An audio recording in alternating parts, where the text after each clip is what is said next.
everybody. Welcome back to another episode of My Sister's Diary. This is a podcast where it feels like you've snuck into your sister's diary and found her unfiltered stories, confessions, and thoughts she'd never say out loud. Welcome back, you guys. I'm so sorry that this episode is coming out a couple days late. I had a crazy week last week, and honestly, it's because I am not good at planning, and I do things on a whim, and it messes up my plans because I also procrastinate a lot, and I usually record episodes on like Sunday, edit it on Monday, have it released on Tuesday. That way I'm like kind of caught up if anything, crazy happens and I need to talk about it on the podcast. But I decided kind of last minute that I was going to go visit my grandma I left on Friday. Yeah, Friday, Saturday, Sunday. Yeah, I left on Friday, right? Yes, I left on Friday. Friday night, Saturday, and Sunday. Yes, sorry, I have to think. I left on Friday, and then I didn't get back till Monday, and so I really just didn't have time. I mean, I could have recorded like late Monday night and just like thrown an episode together, but I didn't want to do that to you guys. I wanted to have something good planned, and I also just didn't do my due diligence before I left for my grandma's, and I didn't have what I needed prepped to even do an episode on Monday. So that's why it's coming out on Thursday. So I appreciate you guys being patient and understanding. I mean, I don't know that because it hasn't came out yet, but I'm assuming you guys are being patient and understanding. And yeah, I'm here. I'm still here. We're still getting an episode out, but it's a little bit late. So let me tell you a little bit about my weekend. So I decided, like I said, last minute to go down to visit my grandma. And I decided at the same time that would be a fantastic time to wean my baby. And the reason I decided this was because I'd been trying to give him a bottle or a sippy or something for like 2 months for so long, and he just refused it. And honestly, I was just kind of being lazy about it. Like I probably could have forced him harder. I mean, actually, no, he would like scream and cry and just like push me away and scratch my face, and it wasn't going well and then he would just lift up my shirt because he's like, I know the goods are right there. Like, why are you trying to give me this nasty bottle when I know the good stuff's right here? So that was not working for me. So I decided that the best thing to do for him and for me was to just rip off the Band-Aid and do it cold turkey. And, looking back, I'm like, okay, was I really ready? I don't know. I don't know if I was really ready, but at the same time, I don't know that it would get any easier, like emotionally or physically even. I don't think it would get easier if I just kept going for so long. I think it would just be harder for him and for me. Let me tell you though, I had a really hard time mentally with this, way, way harder than I thought. Like I knew it was going to be hard because this is most likely our last baby. I mean, that's what we're planning on, whatever. But so I knew it would be hard. I knew it'd be hard to kind of end this phase of life with him. Like he's not really a baby anymore. And like, that was my last time nursing. And so like, I had like this moment with him where I fed him for the last time. I took some notes, I took some videos and like had a little moment. And so I thought I was ready. I really thought I was ready to do this. I knew I'd probably cry a little bit, but my gosh, I did not expect the like wave of emotion that hit me that first night that I was gone. And my mom was staying with my grandma that night, and then I was staying by myself at this other place. And so I was all by myself, and it was the first time I'd ever been away from my baby, and in like 15 months. That's seriously how long it is. And like not even one night. I'd never been one night away from him, and that was the first night that I'd never nursed him to sleep. Like every single night I'd always nursed him to sleep. So that was hard. I just kind of had like this, I'll be honest, I was really sad and I cried pretty hard. And I was like, I don't know if I can do this. Like in my mind, I was like planning right then. I was like, okay, I'm going to go home and I'm just going to start nursing again. Cause like, I don't want to stop. But I didn't. I pushed through, and I think being in like physical pain too, because it's so painful to cut off cold turkey. I wasn't nursing him very often during the day. It was only like 3 times maybe. But I didn't expect that like I was still making so much milk. And I did take a pump with me, and I pumped only when I had to. but it was really freaking painful. Like, I could not put my arms down because it hurt so bad. It felt like when my milk came in, maybe not quite as strong as that, but pretty dang close. And I went and got some Sudafed and I started taking that. It didn't really help that much. My mom had some Advil that I took and that helped, I think, just the pain and like inflammation. But yeah, it was really freaking hard. It was really hard physically and emotionally. It's still hard emotionally for me. Like I just can't think about it too much because then I'll start crying again. And I'm not going to cry on this podcast. I'm not going to do that to you guys because I am an ugly crier, both like physically, like I look ugly, and I can't talk. I physically cannot talk when I'm crying. And if I do, it's like, or like really, really high pitched and you can't even hear me. So I'm not going to do that to you guys. Let me tell you though, a couple things about when you have children. If you've never had a child before and you're wondering like, what's some things that I need to know that no one will tell me? I'll tell you a couple things in regards to nursing or like your milk coming in. Even if you don't nurse, your milk will still probably come in. I don't think I know of anybody. I know what happens. I know there's people whose milk never comes in and that's totally normal too. But I don't personally know anybody who hasn't had their milk come in after they've had a baby. So let me tell you some things. Your boobs, like I've said, they'll hurt so bad. They will hurt so bad, like unbelievably bad. You think getting punched in the boob hurts? It's worse than that. It's like you have two freaking rocks. They're literally rock solid. I'm not even kidding. Rock solid rocks on the front of you. And they probably weigh 7 pounds each. I'm not exaggerating. They're so heavy. They're so heavy.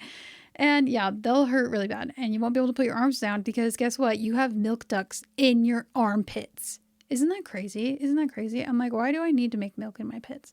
It doesn't make any sense. I don't need milk in my pits. My tatas are big enough to hold everything that my baby needs. I promise. Okay. Also, when you are trying to get your milk to dry up, don't put heat on them. Don't do it. I know you can Google it and they'll be like, okay, put heat on your boobs. Or if you ask somebody who's nursed like an older person, that used to be what they tell you. They used to say use a heat compress. That encourages more milk. Don't do that. You know what feels even better? Ice. Get some ice packs. This is what I did. I had 2 sports bras on, 2 really tight sports bras, and then I would put these ice packs on like in between them. So I just had them sitting on my chest and it felt so freaking good. But on my drive home from seeing my grandma, I was not doing good because I was like, I don't need to pump anymore. So that day I decided not to pump, which was a 6-hour drive back to my house. And I decided not to pump for whatever freaking reason. And the Sudafed was not working. The Advil was not working. It hurt so bad. Like I could barely drive. So I hopped on Instagram and I asked you guys, like, what do you do? And most of you guys said cabbage leaves. So I stopped at this like middle of nowhere town and went to their grocery store and got cabbage and Mucinex.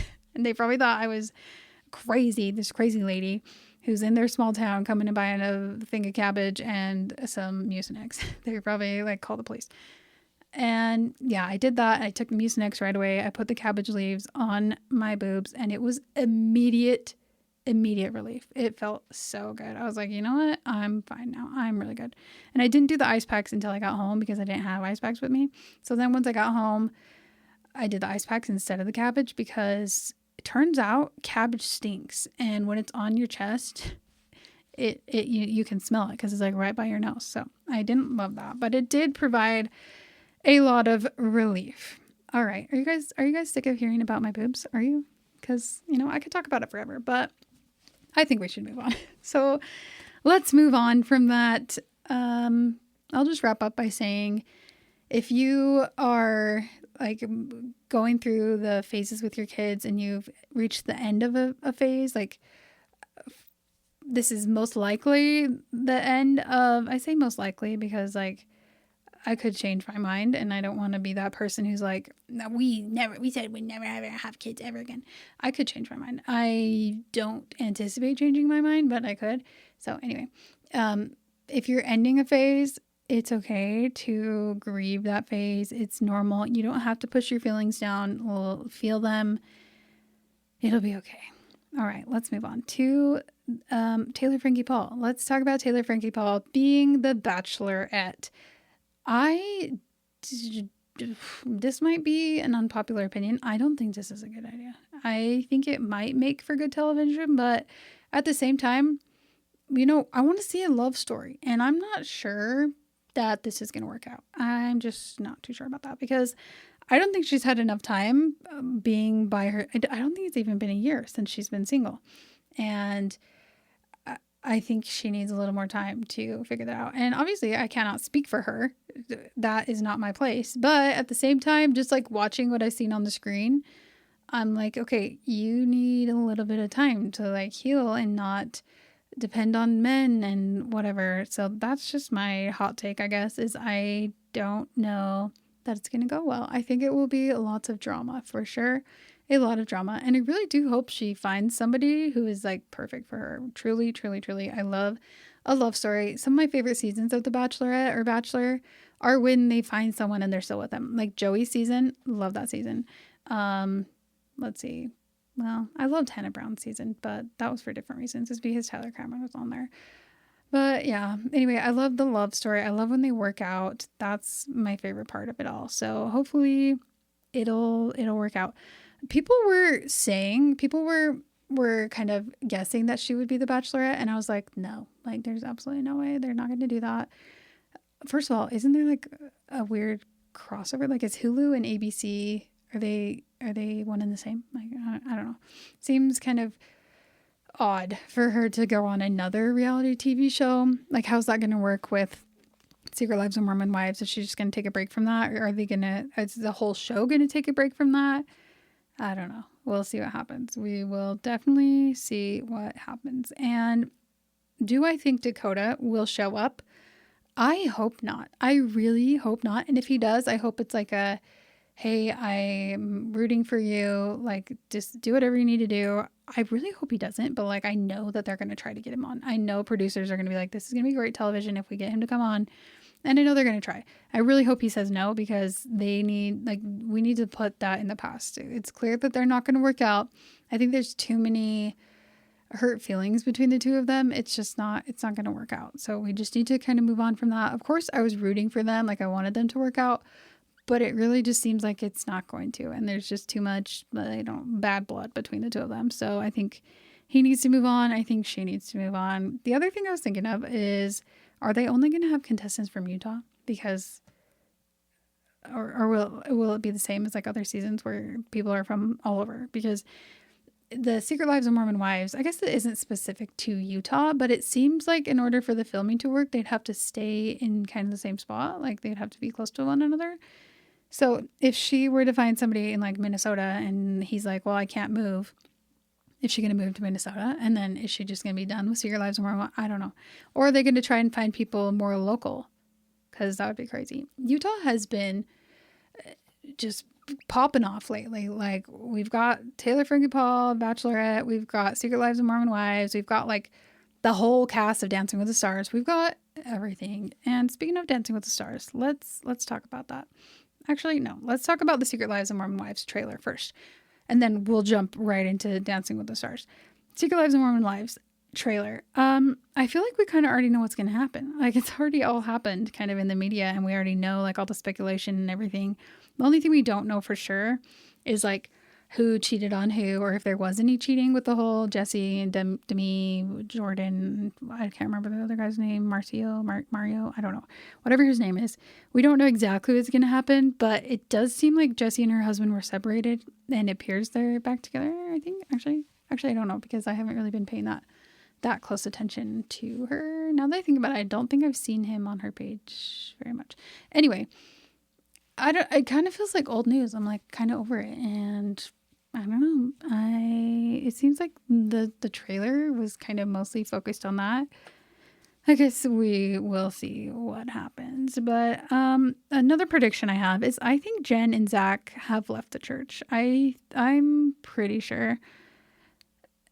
I won't tell you why I speculate that, but I think that they might have left the church. That's just my guess. And maybe not. Maybe they didn't. It's whatever people want to do. I don't care if they stayed or if they left. You guys think there's beef between Macy and Michaela over their babies having literally the same name? Because I think if my best friend named her baby the exact same thing as mine, I think I would, actually, yeah, no, I think it might be weird. Maybe they're not, like, to me, it sounded like their babies, both of their babies' names were Charlotte, right? Because they kind of posted that TikTok where like they have the same names, but like one of them goes by Charlie and one of them goes by Lottie, but they're both named Charlotte. And I'm like, okay, that's literally the same thing. But like, if you're going to call somebody by a nickname, why not just name them the nickname? You know what I'm saying? Like, if you're going to call somebody, you're like, oh, her name's Joe Santa or something, and we're just going to call her Joe. And like, you're planning on calling her Joe for the rest of her life. Why not just name her Joe? I don't understand. I mean, I'm coming from, my like full given name is Samantha, and I'm not Samantha because I've been called Sam my whole life. So I don't know. Feels kind of weird. I don't know where I'm going with that. But anyway, do you guys think there's beef between the two of them? Because I think that might be kind of a touchy subject. But at the same time, they're not going to go by Charlotte. So maybe it doesn't matter. And honestly, names are just names. So who freaking cares? People who get like super offended about someone having their baby name, I'm like, get over it, honestly, because it doesn't really matter that much. It's just a name. All right. Let's dive into Dancing with the Stars. I am really excited about the season. I think we have a stacked cast, truly. I think we're getting, as the show is getting bigger, I mean, it's a big show. It's been on forever, but like as it's getting more attention now, like it kind of went snooze fest there for a while, and now it's like coming back. And I'm excited. We have some pretty big people. Well, I don't know. Some people who don't watch reality TV are probably like, who the heck are all these people? But if you watch reality TV and you kind of follow pop culture and social media, there's a lot of people on here who you would know. I'm just going to kind of go through everybody's dance. I'm not going to spend a ton of time talking about each one, but I do want to talk about every dance. So let's do that. First off, though, Carrie-Anne Inaba was not there, and I can't say that I missed her. I was just kind of over her last season because her scoring was so inconsistent. She would play favorites hard, and her feedback was like not super constructive. It was more like, here's everything you did wrong, and I'm not going to tell you. Well, no, actually it wasn't. She didn't really give like, you need to do this better. She's like, there's just something missing. Like, you just need to do better. And they're like, well, please just tell me exactly what it is. Like that seems like her feedback is just kind of like vague and ambiguous, and people have to figure it out on their own. And I just need her to be a little bit more specific and not play favorites so hard. So I do feel bad that she was sick and that she had to miss the first show, but I think it was okay with just Derek and Bruno. I love them. It was a little chaotic. Maybe Carrie-Anne actually serves as kind of a, I don't know, what's the word I'm thinking of? She reels them in, I guess. I don't know. Okay, let's just go to the first couple that we saw dance, which was Jordan Childs and Ezra. And I was hoping for, I say hoping, I feel like we did get, but I'm glad that Ezra has somebody who seems like they actually care about dancing and doing better and like having a good time. So I'm excited for that for him. Going first on the very first week, I think you're just bound to get a low score because they don't want to come out with like a banger. And so I think they did good. They did the salsa to Break My Soul by Beyonce, and they did good. It definitely was a little bit stiff, but she's a gymnast, so I kind of expected that. And I think she has work to do, but they got 2 5s. And I don't know. I feel like maybe they should have got 1 6. I don't know. Maybe not, but I feel like they did pretty good. And yeah, I'll talk more about that in a minute, maybe, compared to other people's scores. Okay, next one was Dylan Efron and Daniela. He got the exact same score as Jordan and Ezra. And, well, actually, no, they probably did pretty close. They did the Cha-Cha-Cha to Milkshake, which was a really weird song choice because it was supposed to be a song that, like, represented them. And tell me how Milkshake represents Dylan Efron. I don't know. I didn't hate it. Like, it's a catchy song. It was fun. But it was just an interesting choice for sure. I think they did really good. He has potential for sure. It kind of gave me Joey vibes from last season. And I think he'll go decently far. I don't know if I could say that I think he'll win, but I think he'll go pretty far. They also got 2 5s, which I don't know. I'm glad the judges are not coming out with huge, like really high scores like they did last season. Like they came out with really high scores in the very beginning, and then they kind of had nowhere to go. Like they started getting 10s like week 3, and I don't feel like that's going to happen this time, which I think will help the stars improve more, because they'll actually be like, I want my score to go up, you know what I'm saying? And it'll be, instead of just like, because last time I feel like they got the same exact score every time. Like it was always 7s or always 8s. And it's kind of hard to bump up from that. But like when you start lower and have more constructive feedback at the beginning, I think there's more places to go.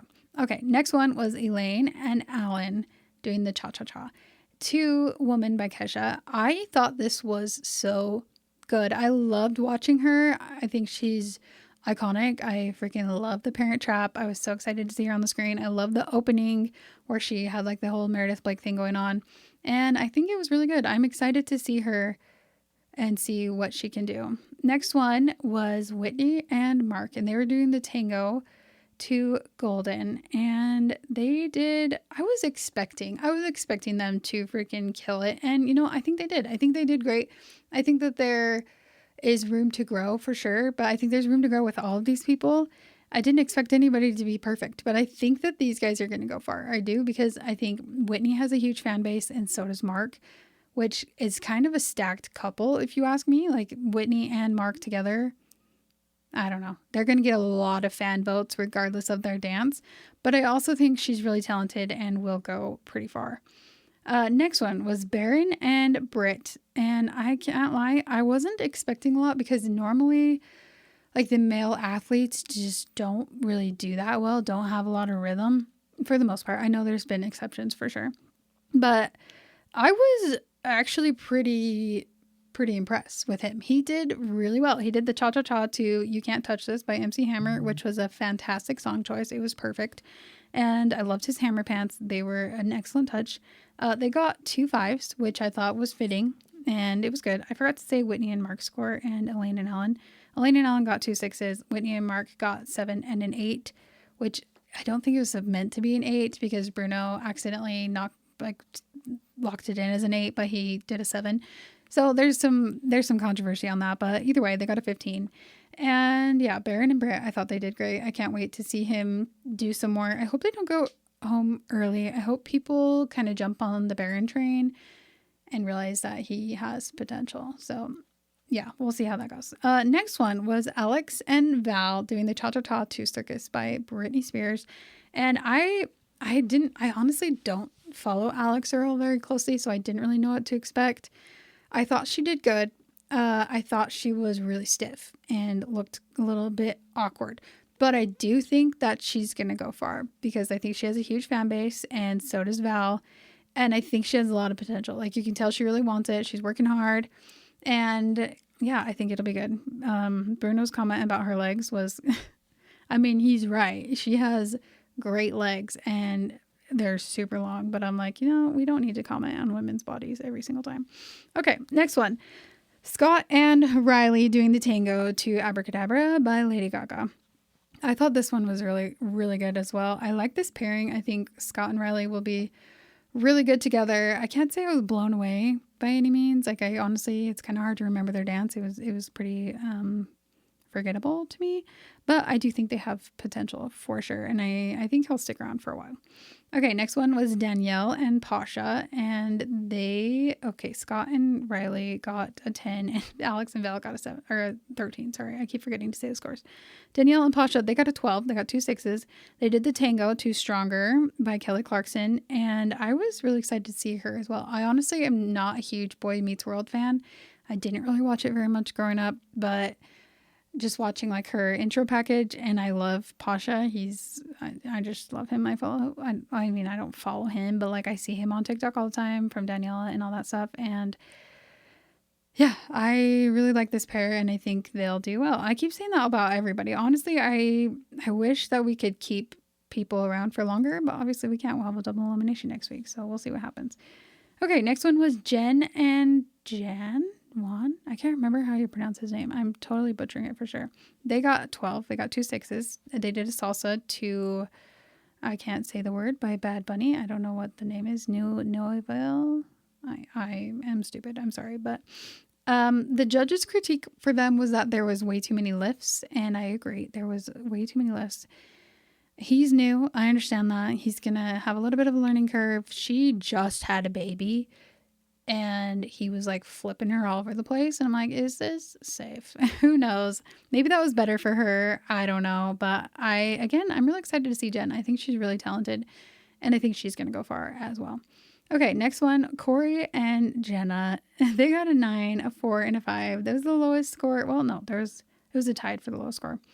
They did the tango they did the tango to It's Still Rock and Roll to Me by Billy Joel. And Corey's hair kills me. It is so bleach blonde. It's like the perfect white blonde.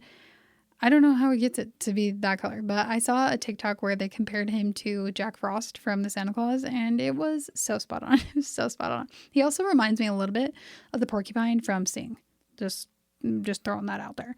I think he did good. You can tell he's excited. I loved his energy. I love that he said, like this will help him with his posture, with his scoliosis, and he's excited to do it. So I just love when people are excited. I love it, and I'm here for it. Okay, next one, Brandon and Lauren. They got a 13, a 7, and a 6. They did the tango to Yes and by Ariana Grande. And I wasn't shocked because she is in Fifth Harmony. She does a little bit of dancing, but she did so good. I was expecting a little bit of a higher score. Like I would have maybe like a 7 and a 7. I don't know. I think she might have deserved 2 7s for sure, but she did really good. I'm really excited to see her go. I think she's going to go pretty far. I love Brandon. He's one of my favorites for sure. And yeah, that's all I really have to say about that. Next one was Andy and Emma. And I love Andy. He is so funny. I just love watching him. His intro package was fun. Emma seems like she's so sweet. And she always gets paired with kind of like the older gentleman. And I don't know if it's just because she's so sweet. I don't know if she requests this or if it just kind of happens the way it happens. But I don't know. I think she does really well with it. And I thought her choreography was great. Obviously, he has some work to do, but like everybody does. And we'll see. I think he might be one of the first ones to go home. Although I would like to see him more because I think he's funny. Okay, next one was Hilaria and Gleb, and they got a 14, 7, and 7. They did the cha-cha-cha to Let's Get Loud by Jennifer Lopez. She did amazing. Truly, she did so good. I didn't realize that she was like kind of already a ballroom dancer though, which is kind of weird to me that they would have her on, I guess. Her and Whitney. Everyone's freaking out because Whitney has past dance experience. I don't know. I can't say I really care that much because I'm just here to watch a good show, so whatever. But yeah, I didn't really know what to expect. I don't know a lot about Hillary. I don't know, however you say her name. I don't know a lot about her, but I was pretty impressed with her. Okay, last one was Robert and Whitney, and they got a 15, an 8, and a 7, and they did the jive to Born to Be Wild. And I was expecting it to be good, but I was not expecting it to be this good. They did amazing. I think they should have gotten 2 8s for sure. But again, it's kind of nice to start out with lower scores because then we can see more improvement and like there's somewhere to go. So the 7, I'm okay with that. But they did so good. He's gonna go far for sure. He could win the whole thing. We'll see how next week goes. Maybe the jive was just like a really good dance for him. Who knows? But I'm excited to watch him. I think he's gonna do really, really good. And I know people wanted him paired with Riley, but I think Whitney is a really good choice for him. They danced perfectly together. I thought it was amazing. Okay, let's move on. Let's go from Dancing with the Stars to, actually first, let me tell you, my cousins and I did a Dancing with the Stars fantasy bracket. Is that what you got? I don't know, it was fantasy, maybe, I don't know. We did a bracket thing where a draft, I guess. And let me think, who's on my team? We each have 4 people. So I have Lauren and Elaine, Whitney, and oh my gosh, who's my other one? Whitney, Elaine, Lauren, and oh my gosh, I can't remember. If I figure it out, I'll post it on Instagram. Why don't I remember? What is wrong with me? Anyway, okay. Let's move on. I need to talk about something. You guys, you know exactly what it is. I need to talk about the summer I turned pretty. I watched the finale episode just barely right before I recorded this, and I have some thoughts, and I took notes along the way. So let's just go down the list. I'm going to kind of walk you through the whole episode. If you haven't watched the finale, skip ahead because I am about to spoil the entire thing. So skip ahead if you don't want to hear it, or come back and listen to it later. Okay, let's start with the very beginning. Conrad is at Paris. He's walking in with his duffel bag. He knocks on Belly's door, rings her doorbell. She doesn't answer. And in my heart, I was like, oh my gosh, she's with Benito. I just know it. And she was. He watches her drive up on that stupid little scooter, and I see Benito, and I'm like, get off of my freaking TV screen. I don't want to watch Conrad fight with another man for Belly. I don't want to watch it. I honestly thought they were broken up when I saw them together and they did like a little kiss. I kind of had some hope because I was like, okay, they didn't kiss on the lips. And I feel like if that was your boyfriend, you'd kiss him on the lips. So I don't know. I was like, yeah, maybe they're not together. But either way, Conrad was sad about it, which of course he would be sad about that. He's there to get his woman, and he sees her with a man who she just kissed on the cheek. So anyway, he leaves, and then Belly sees Conrad, and her reaction was not what I was expecting. Like, I know she is super thrown off guard, but like I would have hoped to see like a little bit more like, oh my gosh, I love you. Like the look she gave him when she saw him at Susanna's memorial, that's what I wanted. And it kind of looked like she was annoyed when she saw him. And maybe she was just thrown off, and she's been spending all this time like trying to shove her feelings aside. So maybe she's like, I don't know, kind of annoyed that he's there. Maybe that's what it felt like. It felt like she was annoyed. And then it jumps back to cousins. Well, not cousins, wherever they are. It jumps back to Jeremiah, and we see Jeremiah and Denise, and Jeremiah is cooking. And in my mind, I'm like, okay, where did this whole cooking thing come from? Because it seems like the whole series, we haven't seen him do anything with cooking. And then we hear him talk about a chocolate cake and how much he loves it. And that's really the only hint we have that he likes to cook. And then all of a sudden in the last 3 episodes, he's like, I'm a freaking chef now and I want to be Gordon Ramsay. So we see him doing his cooking thing. Honestly, I think it's really good for him. I complain about it, but I think it's really good for him. It like gives him something to focus on. And I actually really like him in the last 2 episodes. He kind of redeemed himself, I'm not going to lie. And him and Denise, I am here for it. I hope they go far. So far in the episode, we haven't seen them do anything. They're just kind of flirting. But like, I know it's going to happen for sure. Okay. Back to Conrad. Back to them walking around. Well, she tells him, he's like, okay, based on her reaction, it kind of seems like she doesn't want him there. So he's like, if you have stuff to do, fine, I can just like go sightsee. Of course, he doesn't want that. But she tells him like, yeah, I do have plans. And that was kind of rude. But then she's like, I have plans at 8. We can hang out until then. And he's like, okay, great. I love that. So she takes him around Paris. They are kind of like cold toward each other. But I think it's because they both, at least this is how I interpreted it, they both are like, there's something in between them. There's like an elephant in the room where she doesn't know exactly why he's there. I mean, she could probably assume that he's there to tell her he loves her, because that's literally the last thing he said to her was that he loves her and he'll never not love her. And maybe like he doesn't really know where she stands because he just saw her with a boy. And so it's kind of awkward between the two of them. And yeah, I mean, I like their little montage going through Paris. You could see like some stolen glances here and there. But yeah, they're being kind of cold and kind of awkward towards each other. And then it flips back to Steven and Taylor and Jeremiah and Denise.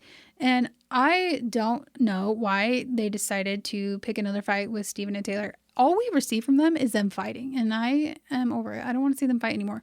And so they decide to fight about, or the writers, whoever, decides to throw in this whole thing about Steven moving to San Francisco. And I'm like, okay, why? Because the whole show is set in Cousins. And I know it's like the finale, whatever, and people are going to move on from their lives. But like, why San Francisco? Why is everybody leaving? And Jeremiah's just going to stay there all by his lonesome? Like, what is happening?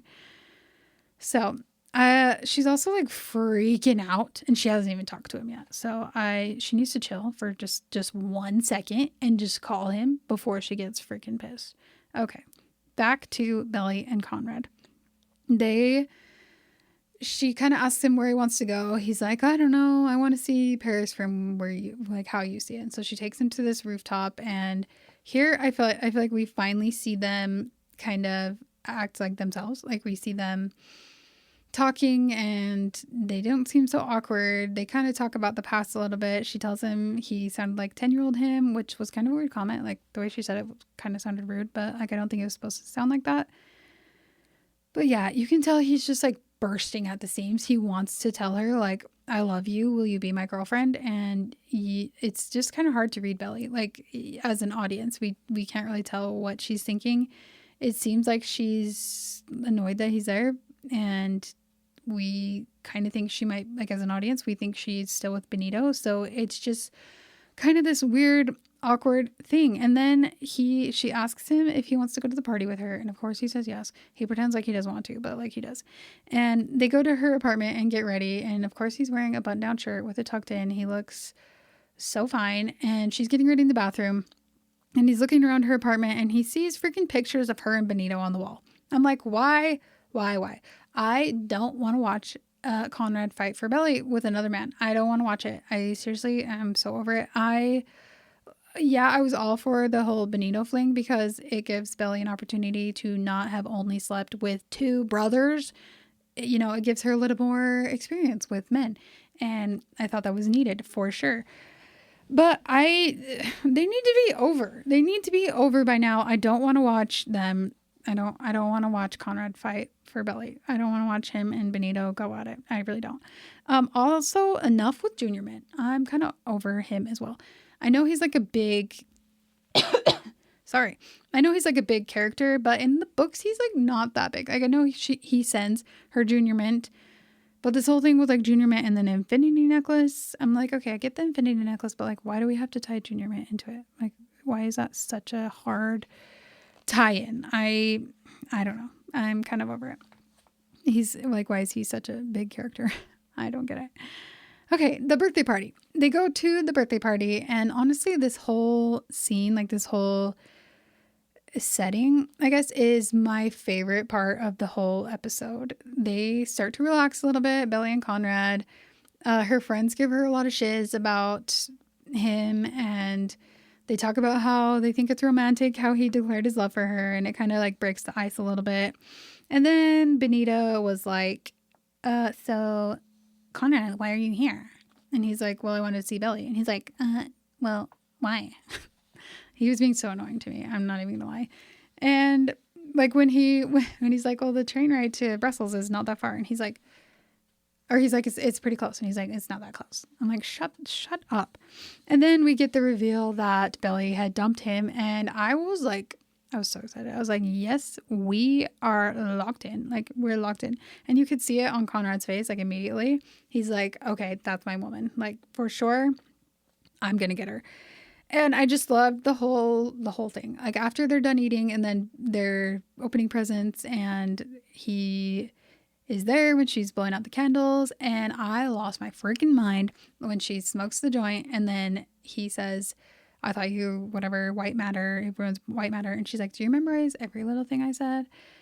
A callback to season 1, which I thought was amazing. And then he immediately just says, yes. Like, yes. I don't know how she doesn't know that he is there to marry her. I don't know how she is not clocking that, but she's not. And then we go back to Jeremiah and Denise and everybody else. And I'm just going to sum up this whole thing because I'm sick of going back and forth. And I was also sick of going back and forth in the show, but they kept doing it. So we get them. Jeremiah and Denise finally kiss, and I really like them together. I think they're sweet. I think that's great. I don't understand why they're gonna like build this whole thing up with them and then be like, oh yeah, Denise is moving to San Francisco, and then they didn't even tie it up. They didn't even explain what's gonna happen between the two of them. Like, we just know Denise is gonna move, and they just kiss, and Jeremiah's holding her hand, but we don't know what happens. That's it. That's it. I don't know. That seemed like a huge loose end to me. Okay, enough about them. And then Steven and Taylor get back together, and they're like, we can handle any fight. I mean, they never broke up, but whatever. They get through it. She's like, yes, of course I'll move to San Francisco with you. And duh. Like, if he would have just said, hey, I'm moving to San Francisco because I got the money for my company, she would have been like, absolutely. Like, of course she would follow him. So duh. Okay, next, let's forget about everybody else. Let's go to Belly and Conrad because I really need to talk more about them. They go on a walk by the river, and of course he gives her his jacket because he's just that guy. And they're walking by the river, and they kind of bring up some stuff in the past and are just kind of talking. Then he asks her to dance, which was so sweet, and they're dancing, of course, and they start talking about prom, and their conversation about prom was weird to me. Like how Belly's like, I wanted it to be this amazing thing. And then we go to the hotel, and then Conrad's like, and we make love. And she's like, yes, Conrad, we had sex. And that was, I'm like, that kind of took me out of the moment. I was expecting a little more romance. I was expecting a little bit better of an apology from Belly. Sorry, I've been talking so much that I have a tickle in my throat. I was expecting more of a little bit of an apology from Belly, but I think that they were teasing each other because then he says something about her being a little bitch and running away. So I think they were teasing each other. It just didn't come off that well in the first part of that. So yeah, anyway. And then they almost kiss, and then he says, like, why didn't you write me back right away? And she's like, well, I was trying to get over you. And he's like, well, are you over me? And then they start making out. And this is where it all goes wrong for me. Honestly, this is where it all goes downhill. And let me tell you why. They start making out. She's like, come back to my apartment. And I'm like, woo, we're about to get spicy. So they make out in the taxi. Like, the taxi driver should probably call the police for indecent exposure because I'm sure there was things hanging out. And then they go to the stairwell and they continue to make out. And they don't even make it. Okay, actually, sorry, this is going to be kind of graphic, but he's touching the handrail, and then she grabs his hand and like puts it, in her legs. He was just touching the dirty handrail. Like, he needs to wash his hands before he does any of that. So that kind of icked me out. But yeah, I mean, that wasn't like the main focus of the event. Don't get me wrong. The scene was great. The whole thing was great. They go into the bedroom. Obviously, they finally make it there. And then afterwards, they're just cuddling, and she says something. I can't remember what she says. I don't remember what she says. How do I not remember? Anyway, he says, and now you're stuck with me forever. And she gets this look on her face. And she's like, yeah, I don't know. And then she's like, okay, basically she tells him to leave. Like, she's like, you need to go get on your train. And he's like, well, I don't know. Maybe I could stay a little bit longer. And she gets up, and she's like, I need to go pee so I don't get a UTI. Which I'm like, girl, like, I get it. We know. But like, we don't need to know. Like, they didn't need to add that into the script because it takes you out of the moment when they talk about peeing. Okay. So she goes in the bathroom. She looks at her phone. Everyone thinks that she's looking for a text from Jeremiah, which maybe she was. And if that's true, then that makes this whole thing worse because why was she looking for a text from Jeremiah? I think she was just looking at her phone though. I'm hoping that's what it was. But she goes to the bathroom. And then she comes back out, and she has this whole crash out about, I don't know. He asks her, like, are you mad or did I do something wrong? And she's like, why are you here? Like, what are you expecting? Sorry, I keep coughing. She's like, why are you here? What are you expecting? And he's like, I love you. Like, what do you mean? And she's like, well, how do you know you love me? How? Like, of course okay. And then when he says, you don't love me anymore, just rip out my heart and stomp on it. Why don't you? I'm like, my girl, if you don't run over to that man and like kiss him right now, I'm going to scream. And yeah, I had to scream because she did not do that. She's like, of course I love you. I've always loved you. But like, I don't know if I really do. She's like, do we just love each other because we were told to? Which doesn't make sense to me. Cause like, that's not their whole arc, you know?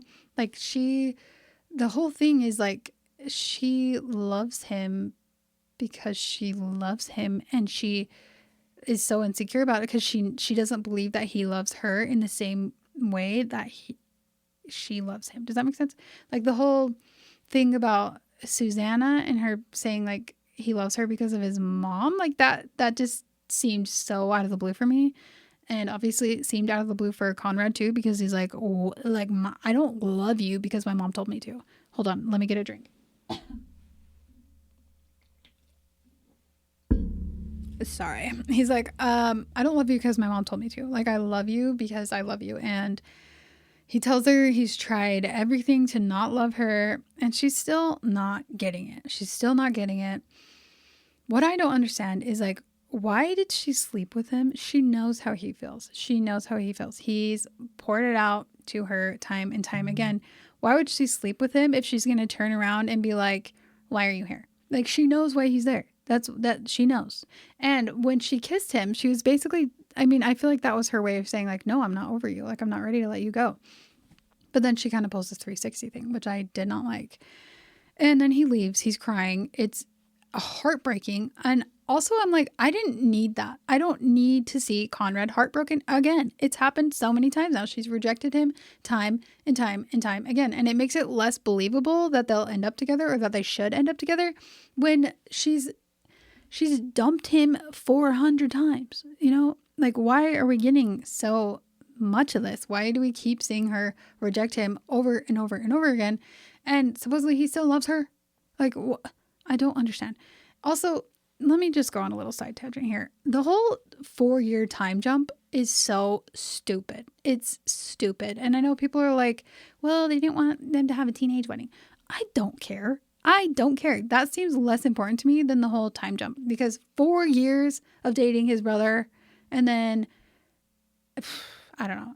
That just pissed me off. It like ruins the whole dynamic of the whole show. And it just makes everything way less believable. It makes Conrad look a little pathetic. And so I just pretend in my mind that it was only 2, because I don't like the idea that her and Jeremiah had dated for 4 years. And they were like, they had a relationship, like an intimate relationship, and they were dating for 4 years. That's crazy to me that she's just gonna, I don't know. So I pretend like that didn't happen. And I really hate that part. Also, okay, let's go back to where we were. He leaves because she tells him to, and he goes and gets on his train, and he's heartbroken. He's crying. She goes and looks at her phone, and her mom sent her a picture of herself. And then she has this like come to Jesus moment where she's like, you know what? I do love him. And I don't know why, like looking at her younger self, like maybe I just don't understand the symbolism of it. But why looking at that picture, she was suddenly like, yeah, I do love him. Like, how did she not know that? How did she not know that? Oh, another thing she says to him, she's like, I wish I was as sure as you are. And the first time I watched it, I'm like, she's saying that she's not sure if she loves him. But now that I think about it, I think what she's saying is like, she's not as sure of his love as he is. Like, she's not as sure that he loves her as he is that he loves her. Does that make sense? I think that's kind of what she meant. Maybe not. But then she follows him to the train, and she gets on the train. Also, her outfit is ugly. I'm sorry. But like watching her run in that outfit, I was like, this is not doing it for me. And it's nothing about her at all. I love Lola Tongue. I just was not feeling the outfit. I'm like, if you're chasing after your man, I know you had to get dressed fast, but like put something cuter on, okay? Put something cuter on. Anyway, I know that doesn't make sense, and that's just a really stupid, trivial opinion that I have. But anyway, she runs to the train. She finds him. She's like, is this seat taken? He's obviously been crying since he left. And she's like, Conrad, I choose you. I'm like, that was the worst thing you could have said, because how many times during this season we've heard her say to Jeremiah, I choose you. And at this point, those words mean nothing to me, because she didn't choose Jeremiah. She chose Conrad. But she continually told Jeremiah that she told him that she chose him. And so I don't know. I was just expecting some different verbiage maybe on her little love confession. But her saying like, I choose you just fell a little flat for me. Like, I wish she would have just been like, I love you. I know that I love you, instead of being like, I choose you, because it just makes it like this competition thing, which it wasn't. Like, Conrad, it's never been about a competition for him ever. And so her saying I choose you means that she's like, I had other options, but I'm going to set them aside because I choose you. Yeah, I didn't love it. And I did like the whole infinity thing where she turns the necklace around and she's wearing the infinity necklace. I really love that part. And then the whole kiss was great. And then it just jumps to them holding hands in the car and them going to the summer house alone. And we just end with this like panorama shot of them at the summer house all by their lonesome. I don't like it. I don't like it at all. Yeah, I wish, okay, here's what I'm mad about. We didn't get a Valentine's Day flashback. What? Like, why? We had this whole thing about the number 14 throughout the whole freaking season, and it didn't come up anywhere. It had nothing. Nothing even mattered about the number 14. We had no Valentine's Day flashback. We also had no Susanna letter. There's no letter from Susanna. There's no wedding. There's no Susanna's ring. There's no, what else was there? Oh, there's no them jumping into the ocean and her saying like, we're infinite. This is when it becomes real. Like, that whole line is really important to me, and it's important to the whole freaking fan base. And that was a total miss in my opinion. And if this is the end, it can't be the end. Honestly, it can't be the end, because there's all this stupid little thing at the end with the Christmas photo book of them taking the same picture 400 different times.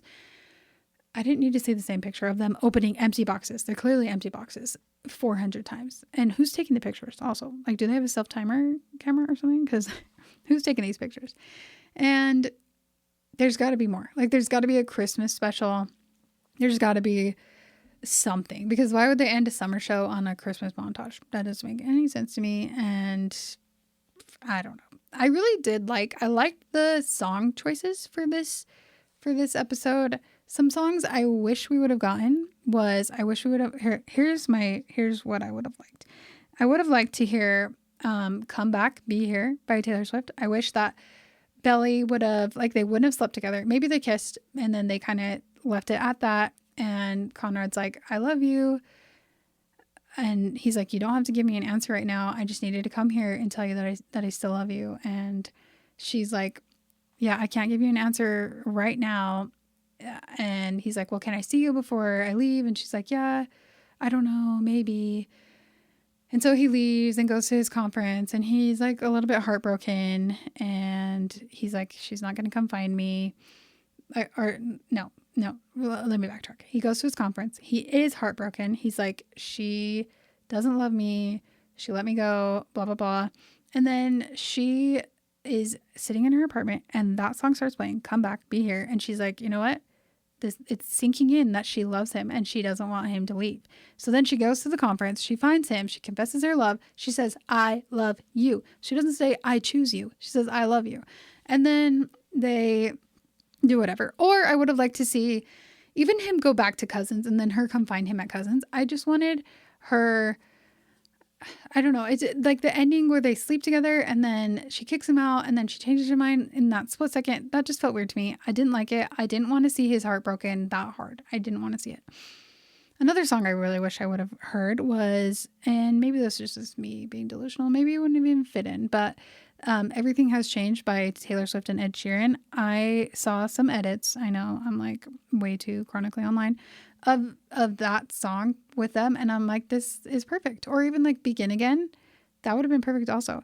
I just wish there was more. Like, I know they had to make it a finale and make it like, you know, on the edge of your seat type thing, but I wish that we could have seen them like have a little more happy moments together, where like Belly just seemed, what was missing from it was that Belly wasn't yearning enough. She wasn't yearning for him like we've seen Conrad yearn for her. And so it just fell a little bit flat. Like, I don't know what it was. Like, we saw it a little bit here and there, like when she was flirting with him, but also she kind of seemed like she was being a little bit I don't know, condescending maybe was the word. Like, I don't know. It just seemed kind of weird to me. And maybe I'm just mad because we didn't get like the perfect tied in a bow ending that I thought we were going to get. I don't know. I'm hoping that this is not the end and that there's something else coming, because that can't be it. That really can't be it. There's too many loose ends. There's way too many loose ends. We didn't really figure out what happened with her parents. We don't know what's going to happen with Jeremiah and Denise and Billy and Conrad. Like, we don't see Billy and Taylor again. We don't see Billy and her mom again. We don't see Conrad and Jeremiah. We don't see them with their family and everything again. And that felt weird to me. So I'm hoping there's something where, like an epilogue episode or something, that we get a little bit more of them together, because I don't know. Also, I just can't get over the last 5 minutes. It was like 15 minutes. I wish it wouldn't have gone that way. I wish it would have gone any other way. But yeah, anyway, at the same time, I still loved it. Like, I'm not even gonna lie. I still loved it. I will watch it again for sure. There's people out there who are being like really freaking mean to the writer of the show and the writer of the books. And they're like, this is not what we wanted. It's not that deep for me. You know, it's fine. It's just a show. And I do like the show for sure, but like, I'm going to be fine. It'll be fine. And yeah, anyway, thank you guys for listening to The Summer I Turned Pretty rant and recapping Dancing with the Stars and all of that. Yeah, I hope you guys have a great rest of your week. I'll be back again next Tuesday for sure. If you guys haven't already, please, please, please share this with your friends. Tell them about the podcast. That's the best way to grow the podcast. And it is, I don't know what I was going to say. I was going to repeat the same exact thing. But anyway, yeah, it's the best way to grow the podcast. And I will see you guys next week. If you want to be participating in the episodes, make sure you follow along on Instagram at My Sister's Diary Podcast. That's where I post all of the links and all of the ways to submit your stories. So anyway, okay. I love you guys. Bye.